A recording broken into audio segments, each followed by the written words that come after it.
대한민국의 K2 전차가 가성비가 이제 그러한 모든 기존에 나와 있는 전차의 장단점을 그렇죠. 다 파악해서 우리가 이제 후발주자지만 만들었기 때문에 가성비가 좋다는 거죠. 이집트나 특히 사우디가. 그래서 지금 시간도 많이 흘러서 말씀대로 이게 완전 수명 초과했는데 왜 우리 거를 사면 좋을 텐데. 네. 그래서 그걸 이제 계속 주시하고 있죠. 여러분 안녕하세요. 경제한방입니다.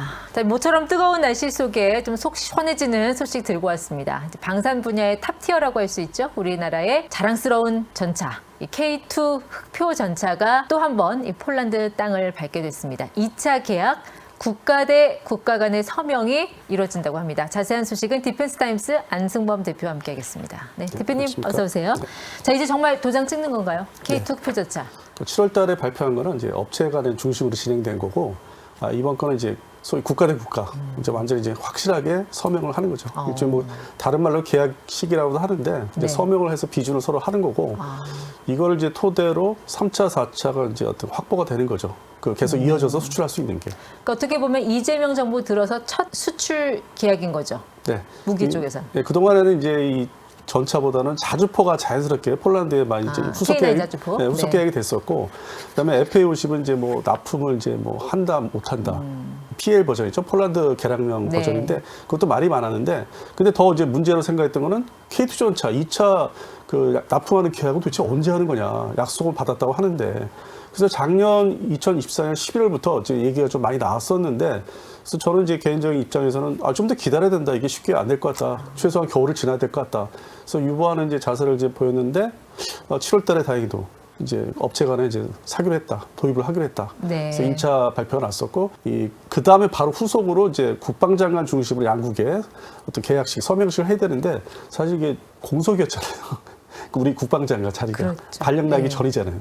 그래서 그거 다 맞춰가지고 8월 1일 날. 8월 1일. 예. 이미 떠나셨을 거예요. 국방장관은 뭐 안기백 시간으로 장관? 따지면 이제 오늘 기준으로 출발을 이제 한 걸로 얘기를 들었습니다. 네. 뭐 방위사업청 입장이나 국방부 입장에서는 어떻게 좀 광을 내야 되잖아요. 네, 이럴 때. 그렇죠. 네. 아무래도 뭐 성과를 보여야 되기 때문에 그러고 나서 이제 다른 또 사업들이 올 수 있기 때문에 다른 네. 이제 부수적으로 다른 장비 사업들이 뭐 잠수함도 있고 기다리고 있는 게, 그리고 전투기도 이제 개량이 다 완전히 끝나는 걸 이제 좀 차분하게, 그러니까 시끄럽지 않게 차분하게 예. 가라앉혀서 진행을 할 수 있는 그런 저 배경이 되는 거죠, 이런 것들이. 이번에 계약 물량이 한 180대. 네. 이 중에서 60대는 PL 버전, 그러니까 폴란드 개량형 버전인 거잖아요. 예, 그 업그레이드 네. 버전이고 60여 대라고 이제 하는데, 현지에서 같이 이제 우리나라 업체 현대로템 엔지니어들하고 이제 거기 현지 업체들하고 이제 만나서 같이 개발 개념으로 이제 만들어내야 되죠.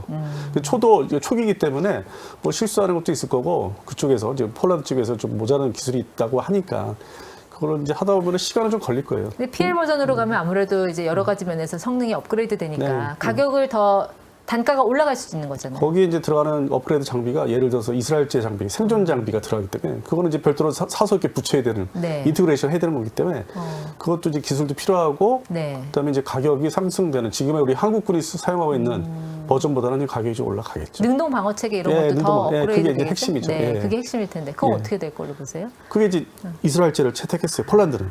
우리나라는 이제 아직은 이제 머뭇거리고 있는데, 네. 그래서 폴란드는 이스라엘 이제 사용으로 가고 있고, 그래서 그게 또 하나 이제 우리가 수출 버전의 어떤 표본이 될 수 있어요. 뭐 한국 능동 방어 센서를 원하는 나라도 있을 거고, 아니면 이스라엘제가 워낙 유명하니까 그거를 장착해서 뭐 납품해라, 사겠다. 그게 뭐 대상국이 이제 가까이 이제 얘기하는 게 아직은 결정난 건 없는데, 루마니아 같은 경우 네. 그걸 지켜볼 것이고. 중동 시장은 좀 더 기다려야 되는 게, 뭐 최근에 뭐 언론 기사 저도 봤어요. 근데 이게 오랜 기간 더 걸릴 것 같고, 거기 이제 수요가 있는데 아무래도 우선순위, 국방 장비 도입하는 우선순위가 항공 장비, 미사일 장비에 있기 때문에. 그래서 기다려야 되는데, 이집트하고 사우디아라비아, 아랍에미리트, 뭐 오만 이런 나라들이 이제 지켜보고 있죠. 이제 폴란드 다음에 루마니아까지. 그래서 생존 장비가 제대로 장착이 되느냐. 그런데 이 중동 국가들은 어떤 본질적으로 이스라엘제 생존 장비를 다 이기겠죠. 네. 저 꺼실시간 할 거 아니에요. 그러면 이제 우리 그렇겠네요. 국방과 연구소에서 개발한 거, 이제 이런 게 이제 채택이 될 수 있죠. 근데 이게 잘 이렇게 결합이 되느냐, 인티그레이션 되느냐, 네. 요 상태도 봐야 되니까. 그래서 이런 것들을 업그레이드 버전, 소위 그 폴란드 버전을 보면서 중동 시장 수출은 이제 그다음 이제 차례차례 뭐 이렇게 물꼬가 트여지지 않을까. 그렇죠. 전차뿐만 아니라 모든 무기가 그렇지만 결국은 그 현지에서 요구하는 사양에 맞추는 거. 네. 그걸 일종의 뭐 현지 커스터마이즈라고 하잖아요. 네, 맞습니다. 그게 굉장히 중요한데 우리의 K2 전차는 그 요구가 다 충족이 된 건가요? 충분히 그거는 이제 나라별로 이제 요구하는 대로 충분히 가능하죠. 얼마든지. 근데 이제 비용의 이제 변화는 있겠죠. 그러니까 그게 일종의 그 무기 통합 체계잖아요. 예. 그러니까 사실 그거는 이제 하드웨어보다는 소프트웨어 쪽의 시스템 통합이 중요하고 네. 사실 로키드 마틴사 같은 경우도 주로 그런 무기 통합에서 이익을 많이 내잖아요. 예. 근데 우리도 그런 데서 충분히 강점을 발휘할 수 있을까요? 그러니까 외형적으로 이제 뭐 F-35 같은 게 로키드 마틴사 제품인데 그냥 그 물건 자체로 이제 맞아요. 수출하고 수입하는 거는 비용이 정해져서 알려져 있는데 가져온 다음에 후속 군수 지원을 옛날과 달리 우리 로키드 마틴에서 다 직접 해야 되니까 손대지 마라. 그 계약 조건에 들어가잖아요. 그러니까 말씀하신 대로 또 그런 후속 군수 지원 이런 게 또 추가로 이제 돈을 이제 벌 수 있는 네. 방산업체는 그래서 우리나라도 이제 그쪽에 눈을 좀 떠가지고 그렇게 많이 이제 접근을 하고 있는데 일단은 발을 들여놔야 되니까 그래서 좀 좁은 조건을 들여놓고 네. 그래서 업그레이드 버전 갈 때는 이제 뭐 좀 아주 머리를 써가지고 이익을 좀 부여하고 그러다 보면 이제 뭐 지금 말씀하신 능동 방어 장비 같은 뭐 이스라엘제가 비싸다 싶으면 우리 것도 제시할 수 있는 예. 거고 좀 가격이 좀 낮은 걸로. 그래서 그런 세일즈 방법이 이제부터 좀 뭐 생기는 것 같아요. 그래서 폴란드의 2차 수출 계약까지 성사가 됐다라는 거는 우리가 나토 시장, 네. 그 무기 시장에 우리가 제대로 발을 들여놨다는 그런 의미도 있지 않습니까? 네, 그런 의미도 있고 기존에 이 무기 세계 그 애호가들, 매니아들 사이에서는 2차 대전 때 생각해가지고 독일 전차, 레오파드. 네, 네. 러시아 전차 다 그 후신들인데 2차 대전 때 전차들 그 생각만 하고 있잖아요. 그렇죠. 근데 러우 전쟁을 딱 보니까 뭐 레오파드 전차도 별별이 없고 뭐 러시아의 T-90 최신 전차라는 것도 뭐 그냥 그렇고 그런데 뭐 미국제 뭐 M1 전차 같은 경우는 이제 걸프전 이후로 이게 좀 오히려 야전에서 사용하는 게 더 원활하고 그리고 그 이후에 대한민국의 K2 전차가 가성비가 이제 그러한 모든 기존에 나와 있는 전차의 장단점을 그렇죠. 다 파악해서 우리가 이제 후발주자지만 만들었기 때문에 가성비가 좋다는 거죠. 네. 그러니까 우리 K2 전차는 도로에서도 또 야지에서도 다 이게 가능하잖아요. 네. 근데 우리나라 이제 6.25 전쟁 때 산악 지형에서 전차포를 활용해서 높은 고지로 올라가서 하향 사격하는 거 이제 그런 어떤 전술이 필요했기 때문에 네. 아주 골고루 성능을 다 넣은 거죠. 그러니까 주행성도 좋고 네, 주행성 또 기본. 최근에 이제 서스펜션 기능도 굉장히 네. 많이 올라왔잖아요. 네. 예. 그러니까 하향 사격할 네. 때 자체적으로 다 움직일 수 있는 거죠. 그 이제 낮출 수 자율제대로. 있는 거죠. 예. 그래서 지금의 K2 흡혈 전차 이전에 K1 전차부터 이게 이제 87년부터 양산 배치 시작됐는데 그때부터 그게 작전이고 성능이 이제 그게 핵심으로 들어가요. 그래서 산에 올라가도 이 밑으로 쏘는데 최근에 이제 육군의 훈련을 보면은 산악지대 산인데 하향사고 옆으로 쏘고 막 산악지대인데 막 이렇게 그래서 아 저건 원래 6.25 전쟁 때부터 이제 그 있기 때문에 전운이 있기 때문에 그렇게 개발들을 다 하고 K2 전차는 당연히 지금 말씀하신 대로 그 시스템이 들어간 거고 적용이 됐고 여러 가지 성능을 이제 집어넣은 거죠. 그래서 어느 지역에 가도 생존성이 있고 뭐 추운 지역 노르웨이는 떨어졌지만 네. 거기서 호평을 받았어요. 노르웨이도 사실 점수로 치면 우리가 이긴 거 아니에요? 네. 독일 그 정치적인 거, 그 외교적인 로비가 들어간 거. 거잖아요. 네. 사실. 그 전통적으로 네. 자기들끼리 친한 게 있고 산업계 간에 또 긴밀한 게 있으니까 떨어뜨린 거죠. 성능이 좋고 가격이 좋은데. 그렇죠. 네. 예. 근데 지금 와서는 많이 뭐 후회한다고 하더라고요. 왜냐면 독일제 전차가 납품이 뭐 상당히 느려가지고. 한 6년 걸린다면서요. 네, 그래서 그 사이에 뭔 일이 날지 모르니까. 가격도 비싸잖아요, 네. 우리보다. 그래서 지금은 이제 후회한다는 얘기 많이 하는데 뭐 일단 자기들이 결정했는데 뭐 어쩌겠어요. 또 되돌릴 수 없는 거죠. 근데 대신 이제 자주포는 그냥 꾸준하게 K9 자주포를 좀 더 사는 거를 그렇죠. 예, 예. 그 생각을 이제 한다. 이제 흘리더라고요 노르웨이 국방부 쪽에서 그 자주포라도 좀 하나로 통일하자. 그래서 뭐 그런 이제 사례가 있기 때문에 장비는 확실하게 우리가 좋은데 그 유럽의 특히 서유럽 중심의 그 방산 수출이 쉽지가 않구나. 이제 물론 이제 말씀하신 지역은 북유럽이지만은 이제 이렇게 나토 국가 전체 이렇게 나토 원래 오리지널 나토 국가에서는 그 장벽이 높다는 거예요. 그래서 마치 지금 미국의 어떤 관세 그 장벽처럼 네. 현지화 가서 공장 차리고 해야 된다.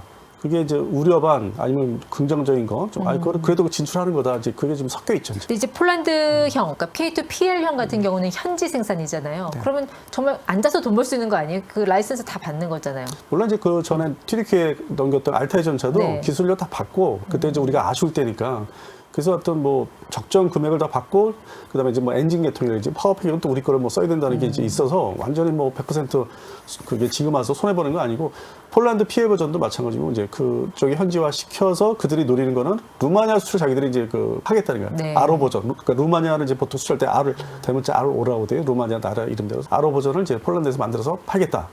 그러면 이제 그게 안정화되고 좋다 물건이 또 그러니까 소문이 나면은 더 밑에 그리스도 있어요. 그러니까 전차 소요가 앞으로 대체를 해야 되는 전차, 구형 전차가. 그러니까 그리스의 미국제 MGL 전차를 또 대체해야 되는데 네. 당장 아니더라도 그래서 폴란드 입장에서는 그렇게 해서 주변에 팔아먹으려고. 그럼 이제 우리는 기술료를 받으면 되고 현지 가서 그렇죠. 이제 자문 역할, 컨설턴트 이렇게 하면 돈이 이제 인건비도 나오고 여러 가지 나오는데 근본적으로 이제 아주 순수한 지금처럼 아주 오리지널로 판매를 하는 게 아니기 때문에 수익은 좀 줄죠. 그래서 지금 이제 나오는 게 현대로템 중심으로 육군하고 우리는 다음 전차로 넘어가죠. K3? 네, 미래 전차로. 이거는 이제 시간이 가면 갈수록 이제 물려줘야 되는 거. 폴란드형 K2PL 같은 경우는 슬로바키아에서도 뭐 구매를 할 수도 있다. 뭐 이런 얘기도 나오고. 근데 이제 네. 그것도 좀 약간 증폭된 게, 그러면 이제 그 나라가 규모가 있지 않습니까? 육군의 그 전차 보유를 해야 되는, 그게 많지 않아요. 원래 체코, 슬로바키아가 이제 뜯어졌잖아요. 그렇죠. 체코, 슬로바키아 때는 이제 그런 전차 같은 보유량이 많았는데, 이제 흩어지고 네. 벌써 20여 년 전, 오래됐지 않습니까? 그래서 그거는 그렇게 뭐 돈이 크게 돈 될 것 같지는 않고, 지금 루마니아가 우선이고, 유럽에서는. 네. 그다음에 이제 중동에 이제 이집트, 사우디가 물량이 이제 나올 게 대체해야 될 물량이 네. 커요. 그래서 그게 오히려 저는 이제 중간에 껴있는 나라는 뭐 되면 좋고 뭐 안 되면 또 더 큰 나라 가서 팔면 되기 때문에. 사실 그 노르웨이 수주전에서 우리가 독일 레오파드에 밀려서 탈락했을 때 이제 많은 밀떡분들이 실망하셨는데 오늘 이번 소식으로 좀 기분 굉장히 좋으실 것 같아요. 많은 분들이. 많이 기다렸어요, 저도. 그러니까요. 이거 계약하기까지 한 1년 이상 기다렸어요. 네. 그래서 저 개인 방송에서 많이 유보를 시켰죠. 기다려야 된다. 무조건 참고 기다려야 된다. 그래서 이게 넘어가야만 이걸 이제 극복해야만 3차, 4차가 이제 완전히 보장이 되는. 네. 왜냐하면 PL 버전을 얘기했기 때문에. 그 전에 1차는 우리가 육군 사양 그 기준으로 판매를 한 거잖아요. 네. 그냥 직판. 그래서 이건 단순 판매를 계속 그냥 단순 수입을 이어가지 않을 거라고 봤기 때문에 이번에 상당히 이제 의미가 있고 네. 그 기존에 이제 좀 흔하게 자주포 수출만 얘기했었잖아요. 그러니까. 좀 그냥 뉴스를 접하기도 재미가 없잖아요. 네. K방산하면 이제 품목이 다양해져야만 2030년대 우리가 보장을 받는 건데 더 나아가서 뭐 잠수함도 기다리고 있고 뭐 수상전투함도 그렇고 그다음에 KF-21도 있고 그래서 이런 거에 어떤 시작점이라 할까요? 좀 더 네. 이제 본격적으로 우리가 이제 물량도 인정을 받을 수 있고 더 나갈 수 있다는 좀 그렇죠. 자신감이 생기는 거예요. 그러니까 물량도 이제 제때 공급하는 거, 어떤 납기도 빠르다라는 거, 뭐 여러 가지 장점이 있지만 사실 이 전차전에서는 의사소통이 굉장히 중요하잖아요. 네, 네. 지휘 간의 어떤 지휘 통신 통제. 중요- 예. 근데 이게 또 K2 전차가 잘 되지 않습니까? 헌터킬러 잘 돼 있죠. 그러니까요. 예. 헌터킬러라고 해서 이제 사격을 겸할 수 있다는 예, 것도 예. 어느 위치에서든. 직접 네. 그 승무원들이 알아서 직접 찾아내서 각자 역할뿐만 아니라 추가로 할 수 있는 즉각적인 대응이 되는 그런 면에서 상당히 더 효율성이 되게 높은 거죠. 그러니까 말 그대로 신형 전차, 현재의 주력 전차로서 역할을 하고 있기 때문에 네. 대량 생산은 이제 우리 육군에서도 많이 이제 보유를 했으면 하는데 그 다음에 이제 K3 전차도 기다리고 있기 때문에 좀 혼합해서 앞으로 미래에는 2030년대는 K2, K3를 중심으로 이제 가지 않을까. 네. 왜냐하면은 기존의 K1 전차가 현재 준비되고 있는 게 무인화. 아, 그러니까 우리가 지금 병력 수가 계속 줄잖아요. 그죠. 그래서 기존에 나와 있는 K1 그 시리즈는 무인화 시킨다고.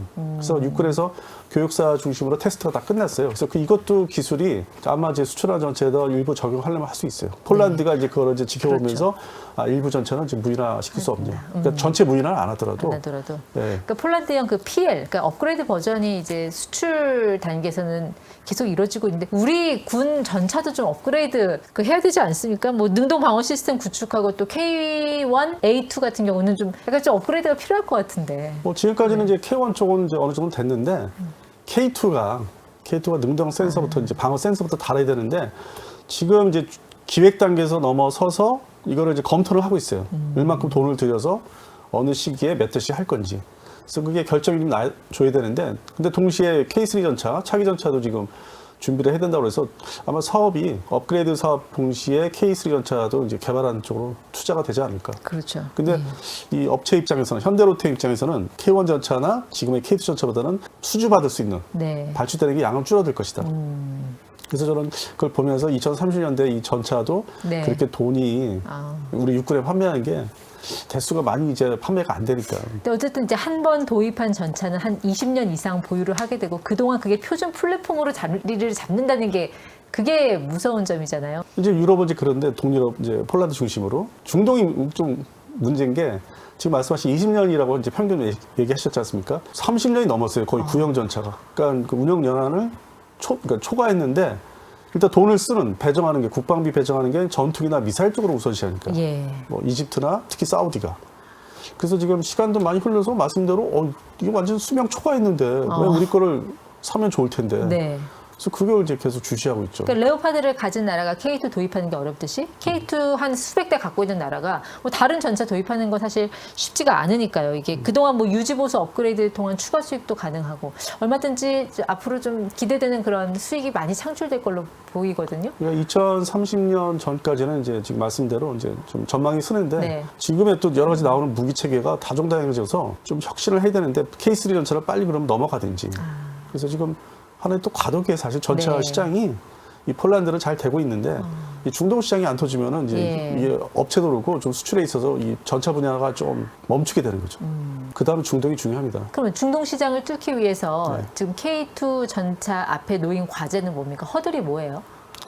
아무래도 헐값을 줘야 되는 상황이죠. 상당히 그 가격을 낮춰줘야 되고 공장 뭐 설립하면은 우리가 뭐 가서 지어준다든지 뭐 그런 걸 요구할 것 같아요. 뭐 사막형이라고 특별히 다른 건 없어요? 사막형은 그렇게 뭐 PL 버전 비교해서 뭐 고도화되는 건 아니에요. 그러니까 그거는 이제 소소한 거고 그들이 원하는 거는 이제 저렴하게 대량 이제 대체를 해야 되니까 대량으로. 뭐 지금의 그 이집트나 사우디가 그 미국이 군사원조 걸프전 그렇죠. 끝난 직후에 91년도 이후에 한 뭐 수백 대를 줬기 때문에 그게 이제 대체 시장이거든요. 네. 그러니까 미국제 전차를 우리가 이제 K2 전차 대체하면 딱 좋은데 이제 그걸 이제 조건으로 내세우는 게 뭐 공장 설립, 면허 생산, 네. 기술을 좀 알려달라. 특히 이집트 같은 나라. 이집트는 원래 방산에 관심이 많은데 그동안 이제 중간에 이제 좀 많이 좀 삐그덕거렸죠. 그렇죠. 예, 네. 진행이 잘 안 됐고 사우디보다 오히려 이집트가 욕심이 더 많죠. 뭐 전투기까지 생각을 이제 네. 하니까. 근데 발전은 하나도 없었어요. 네, 그래도 K2 전차 같은 경우는 흑표 전차 같은 경우는 엔진도 우리 기술이잖아요. 이게 1,500마력의 파워팩? 네. 사실 이런 디젤 엔진 갖춘 나라가 독일하고 우리밖에 없지 않습니까? 많지 않죠. 네. 보통 평균 1,200마력으로 이제 많이 얘기를 그러니까요. 하고 있죠. 네. 그래서 파워팩이 1,500마력에 맞춰서 나와야 되는 게 우리가 이제 강점이 되고 있죠. 국산 만들었기 때문에. 엔진 회사하고 이제 다 결합이 돼서 이제 S&T 뭐 다이나믹스 같은 데서 다 만들어냈기 때문에 파워팩을. 그래서 이제 그런 면이 이제 수출 시장 나올 때 좀 더 수익을 더 낼 수 있는 네. 그리고 이제 협력 업체 지금 말씀하신 파워팩 업체 같이 나가는 진출해서 매출이 같이 성장하는. 그래서 최근에 작년부터 창원 중심의 10대 방산 업체들이 매출이 다 늘었어요. 좀 안정적으로 가고 있어요. 네. 그 전에 고생들을 한 거를 이렇게 비교해서 얘기해 보면은 그게 언제인가 싶을 정도로. 네. 그래서 이게 확실히 수출이 정말 중요하더라고요. 이제 한국 K2 전차는요. 사실 모든 무기의 성능은 결국은 이제 실전 경험이 입증을 해주는 건데 실전 경험이 없잖아요. K2 전차는. 기존의 레오파르드, 그러니까 독일제 전차 2차 대전 때부터 그다음에 러시아 전차, 그걸 우리는 계속 지켜보고 거기에 장단점을 계속 파악을 했지 않습니까? 특히 우리가 불금 사업으로 인해서 러시아제 T-80 전차를 일정 수량을 35대 도입을 해서 다 뜯어보고 그게 장단점 파악하고 장갑차도 BMP-3도 그 90년대에 그걸 했어요. 그리고 미국도 같이 참여를 했다고 하더라고요. 그게 이제 지역이 뭐 전남 장성 그 기계학교 예. 거기서 이제 주로 했었죠. 그래서 그게 습득된 기술, 장단점을 파악해서 기존에 미국이 만들었지 설계해준 K1 전차에 혼합을 한 거예요. 그러니까 그래서 K2 전차가 이제 탄생한 거죠. 그거를 다 극복을 이제 했다고 봐야 되고 이 독일 전차는 역시 명성에 비교해서 별로 가성비가 없는 거예요. 기존에 특히 러시아제 전차를 우리가 많이 장단점을 파악해서 만든 거다. 이제 그런 부분을 내세우면 되죠. 정말 뭐 격세지감이라고 해야 네, 될까요? 격세지감이죠. 그러니까 6.25 한국 전쟁 당시만 해도 우리나라의 전차 보유 대수가 0. 네, 없었죠. 없었잖아요. 네, 이제는 전차를 수출하는 나라가 됐는데 참 그 많은 시간 동안 우리 엔지니어 분들을 그야말로 갈아 넣지 않았습니까? 네, 네. 영혼까지. 네, 고생도 많이 했습니다, 그분들의 그동안. 땀과 노고와 눈물 잊어서는 안 될 것 같다는 생각 들고요. 이제 그에 합당한 좀 처우 개선도 필요하지 않을까. 그래서 모두 다 의대 간다고 하는데 네. 이래서 이공계를 또 육성하는 게 필요하지 않을까 하는 네, 생각도 맞습니다. 해봅니다. 네, 안승원 대표 함께했습니다. 고맙습니다. 네.